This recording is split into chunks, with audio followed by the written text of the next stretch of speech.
तो महात्मा गांधी काशी विद्यापीठ previous year question paper के series में आज हम 2020 में आए हुए क्वेश्चन के बारे में चर्चा करेंगे। तो आगे बढ़ने से पहले मैं आप लोगों से कहना चाहूँगा, यदि आपने तो चैनल को लाइक से सब्सक्राइब नहीं किया हो तो चैनल को लाइक से सब्सक्राइब जरूर कर लें।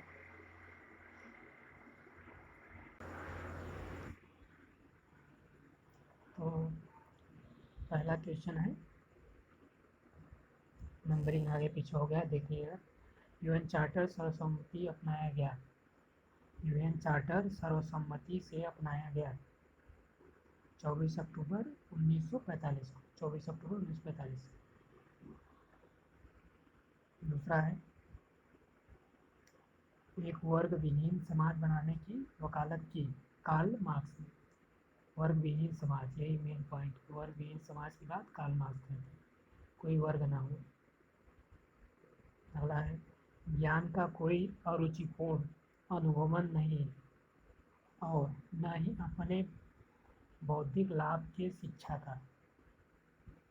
यह आदर्शवाद कहते हैं, आदर्शवादी कहते हैं। क्या कहते हैं? ज्ञान का कोई अरुचिपूर्ण अनुभवन नहीं है और न ही अपने बौद्धिक लाभ की शिक्षा का। अगला है, शिक्षण के उद्देश्यों को व्यावहारिक रूप में लिखने की योजना सर्वप्रथम किसने की? पहला है मेगर, दूसरा है स्किनर, तीसरा क्राउडर, चौथा है ब्लूम। तो इसका आंसर होगा ब्लूम। उद्देश्यों को व्यवहारिक रूप में, व्यवहारिक रूप में पहले ब्लूम ने ही लिखा था। ठीक, सर्वप्रथम किसने? बी.एस. ब्लूम। पूरा नाम B S. Bloom, BLWM, B S. Bloom. ठीक,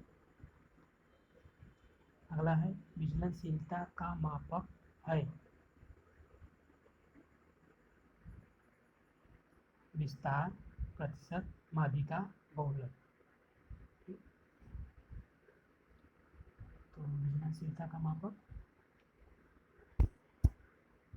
डिस्पर्सन, विचलनशीलता विचलन, इसे ऐसे याद करेंगे जैसे विचलित हो गए। तो पहले इसमें इसका आंसर देखिए, विस्तार होगा इसका आंसर। विस्तार यानी इंग्लिश कहते हैं रेंज, RANGE, रेंज। ठीक, तो सांख्यिकी में आप पढ़ेंगे तो मैंने बताया भी है, सांख्यिकी की वीडियो देखिए, उसमें एक सेंट्रल टेंडेंसी होता है, एक वेरिएंस होता है।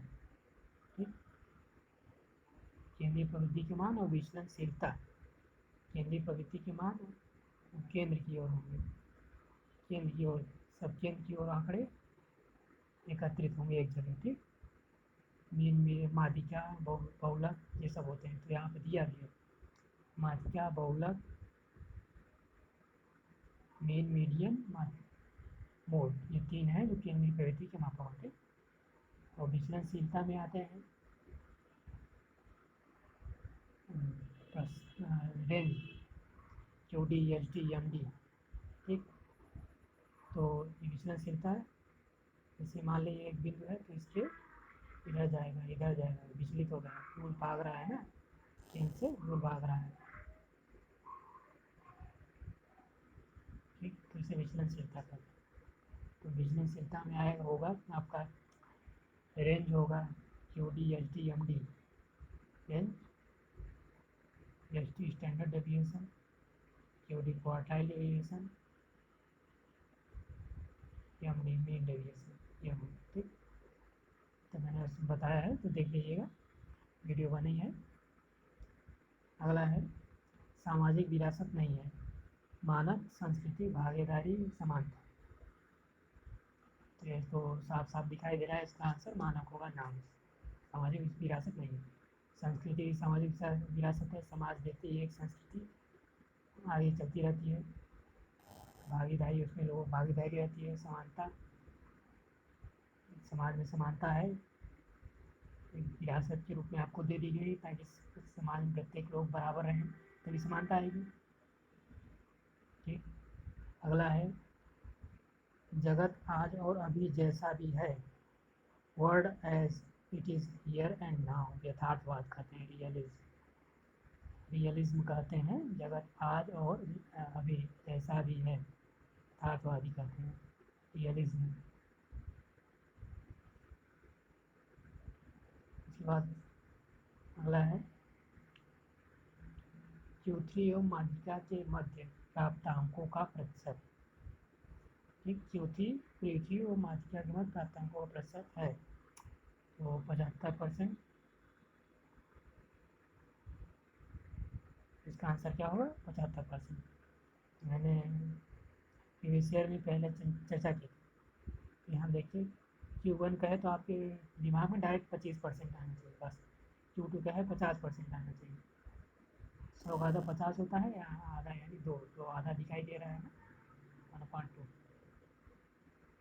50 यानी 50, 100 का आधा यानी Q2 50, तो Q1 यानी 25 हो गया, Q2 50 हो गया, Q3 75 हो गया, बस 3 ही होता है।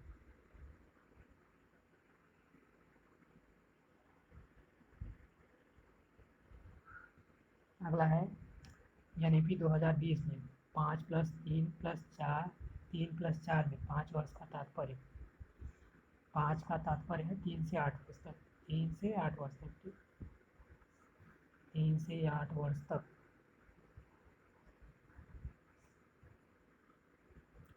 अगला है 9वां क्वेश्चन, अनुभव केंद्रित पाठ्यक्रम के प्रतिपादक जॉन डीवी। अनुभव केंद्रित पाठ्यक्रम के प्रतिपादक हैं जॉन डीवी। अगला है शैक्षिक तकनीकी के अनुसार शिक्षण है कला एवं विज्ञान दोनों। शैक्षिक तकनीकी के अनुसार शिक्षण है कला एवं विज्ञान दोनों। शैक्षिक तकनीकी के अनुसार कहा है, वैसे भी इसे आप लोग इसका कहीं ट्यूशन देखेंगे तो शिक्षण दिया रहता है, शिक्षण है, टीचिंग है, टीचिंग इज, शिक्षण है। उसमें ऑप्शन रहता है पहला कला, दूसरा है विज्ञान, तीसरा है कला एवं विज्ञान दोनों, कला एवं विज्ञान दोनों, चौथा कोई नहीं। तो आंसर कला एवं विज्ञान, कला एवं विज्ञान है आंसर। ठीक,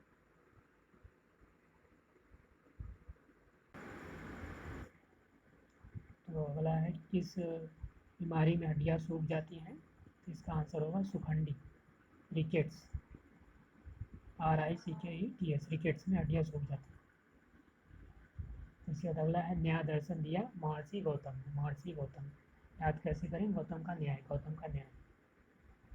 इसके बाद अगला है शिक्षा दिवस यानी एजुकेशन डे मनाया जाता है 11 नवंबर को। ये प्रथम शिक्षा मंत्री मौलाना अबुल कलाम आज़ाद की जयंती, उनके सम्मान में 11 नवंबर को मनाया गया। ठीक, अगला शिक्षा जनतंत्र की दाई है, शिक्षा जनतंत्र की दाई है। Education is a midwife of democracy, John Dewey कहते हैं। बहुत ही फेमस क्वेश्चन है, याद रखिए, हर जगह पूछा जाता है।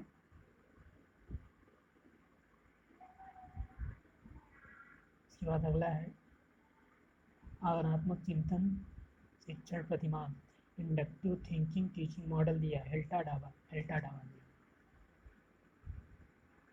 ये भी कई बार पूछा गया है। इसके बाद अगला है कौन सी अवधारणा औपचारिक संगठन से संबंधित नहीं है? आदेशों की श्रृंखला, आदेशों की श्रृंखला।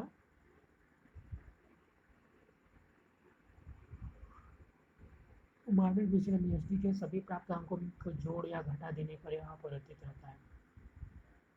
एसडी है उसके सभी प्राप्तांक, ठीक है, एस डी 1 2 3 4 5 दिया है, इसके सभी प्राप्तांकों में कुछ जोड़ दिया है, हमने 5 जोड़ दिए, 5 जोड़ दिए, 5 जोड़ दिए, 5 जोड़ दिए, 5 जोड़ दिए। बाद में जब इसका मान निकालेंगे, ठीक, और ये वाला एच डी निकालेंगे, उसके बाद जोड़ने के बाद निकालेंगे, तो मान में कोई परिवर्तन नहीं है।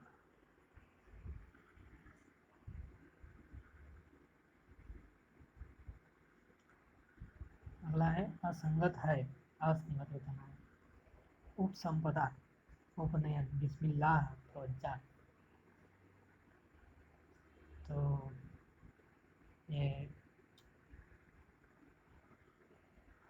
डाउट वाला क्वेश्चन है। तो विद्यापीठ ने वैसे तो उपसंपदा को आंसर माना था, ठीक है। लेकिन सी सेट वाले यानी नेट वाले जो है इसका आंसर यूजीसी नेट बिस्मिल्लाह मानती है। तो इसको आप लोग अच्छे से क्लियर कर लिए देख लीजिएगा, और क्या होगा कमेंट बॉक्स में क्वेश्चन नंबर डाल के बता दीजिएगा।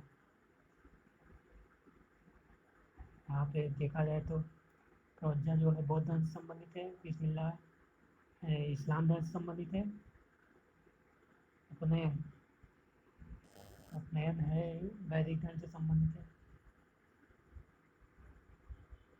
गुरु समीर इसमें भी जाते हैं, रूप संपदा ये भी बौद्ध धर्म से संबंधित है। अगला देखते हैं दर्शन की शाखा जो यथार्थ मुद्दों से संबंधित है, तर्कशास्त्र यथार्थ मुद्दे, इसका आंसर लॉजिक। विद्यालय संकुल स्कूल कॉम्प्लेक्स की अवधारणा दी कोठारिया है। कोठारिया है स्कूल कॉम्प्लेक्स की बात करते हैं। स्कूल एक कॉम्प्लेक्स है, विद्यालय एक संकुल है। अगला है कोलबर की नैतिक विकास की अवस्था है 6। कोलबर की नैतिक विकास की अवस्था 6, ठीक क्या रखिएगा।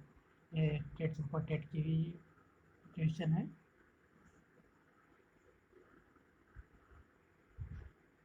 तो इसका भी मैंने वीडियो शायद बनाया है, साइकोलॉजी वाली वीडियो में देख लें। एक स्टेज होता है, एक लेवल होता है, ठीक। एक स्टेज होता है, एक लेवल होता है। तो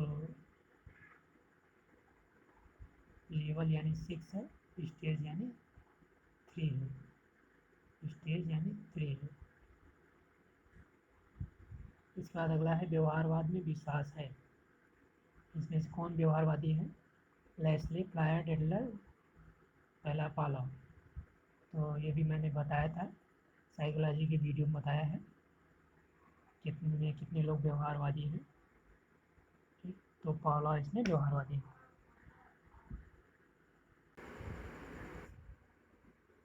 अगला है विचलन का सर्वाधिक विश्वसनीय माप है मानक विचलन। मानक विचलन यानी स्टैंडर्ड डिविएशन एसडी। तो जितने भी विचलन वाले हैं एमडी, केडी, एसटी रेंज, तो सर्वाधिक विश्वसनीय है वो एसटी है, ठीक।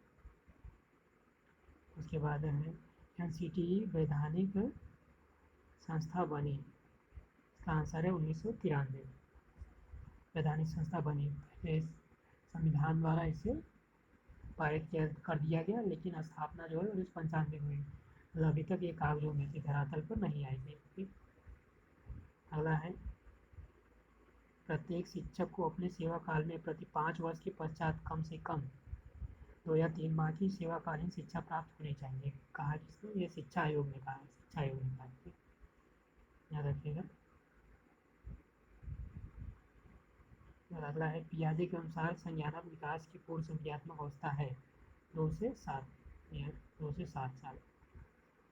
ये साइकोलॉजिक वीडियो मैंने पढ़ाया है। अगला है सामाजिक परिवर्तन का वृहद अवरोधक है, तो धर्म वृहद अवरोधक है।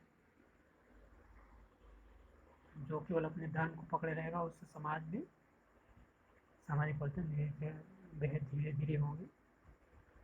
इसके अलावा और भी है, जैसे अशिक्षा, तकनीकी की पहुँच, ज्ञान का अभाव, और भी तमाम कारण है। सोशियोलॉजी आप पढ़ेंगे, सोशियोलॉजी का विषय है, तो उसमें पता चलेगा।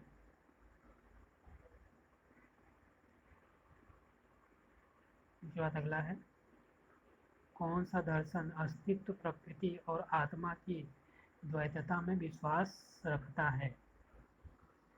इसका आंसर होगा सांख्य। भारतीय दर्शन है सांख्य दर्शन।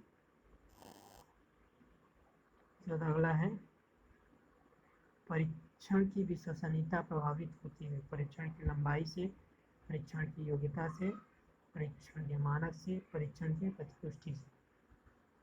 तो इसका आंसर होगा परीक्षण लंबाई। यदि आपने जो टेस्ट ले रहे हैं तो उस टेस्ट में मान लीजिए 100 क्वेश्चन है और आप इसकी लंबाई बढ़ा दें 200 क्वेश्चन कर दें, 500 क्वेश्चन कर दें, तो प्रभावित हो, बाकी किसी से प्रभावित नहीं। या इसको घटा दें, मान लीजिए 10 क्वेश्चन कर दिए, 100 थे 10 क्वेश्चन कर दिए, तब क्या होगा, पूरी जानकारी मिल जाएगी? नहीं मिल पाएगी। किसी व्यक्ति के बारे में केवल 10 क्वेश्चन आपको जानना है, तो कहाँ से पूरी जानकारी मिल जाएगी? तो विश्वसनीयता प्रभावित होगी। अगला है, मानव में भौतिक और आध्यात्मिक ज्ञान पहले से ही विद्यमान है, जो अज्ञानता के पर्दे से ढके रहते हैं, विवेकानंद जी कहते हैं। ठीक, क्या कहते हैं? भौतिक और आध्यात्मिक ज्ञान पहले से ही विद्यमान है, ठीक, पहले से ही विद्यमान है, और अज्ञानता के पर्दे से ढके रहते हैं। हम लोग अज्ञानता के पर्दे से ढके रहते हैं, विवेकानंद का। ठीक, उसके बाद है NCFTE 2009 संबंधित है, शिक्षक शिक्षा।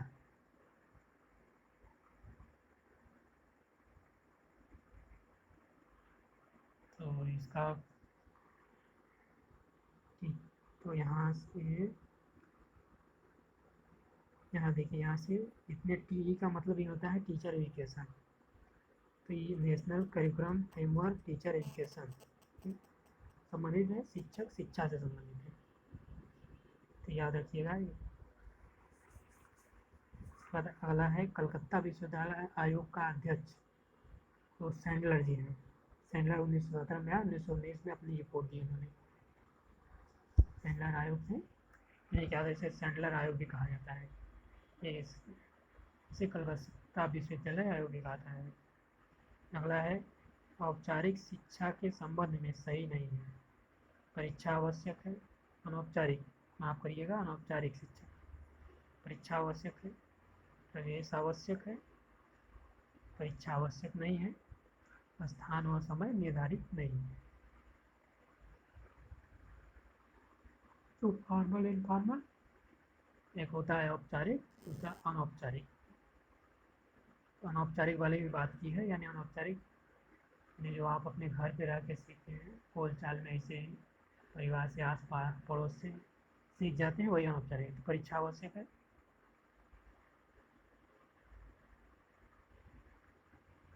प्रवेश आवश्यक है,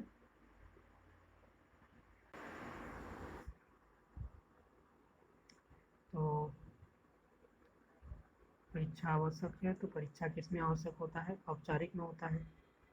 ठीक, प्रवेश आवश्यक है, प्रवेश औपचारिक में भी आवश्यक होता है, विद्यालय में प्रवेश लेते हैं और प्रवेश आवश्यक है।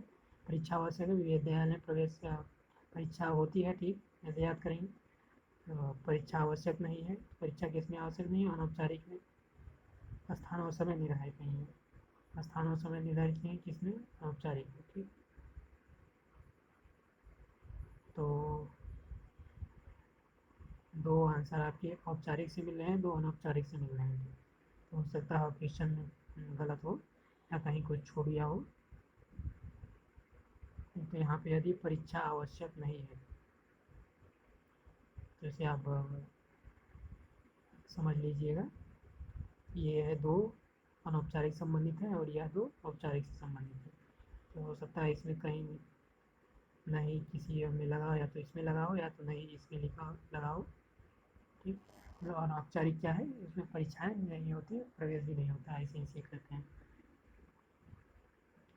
अगला है, भारत में मुक्त विश्वविद्यालय कब हुआ? 1882 आग में।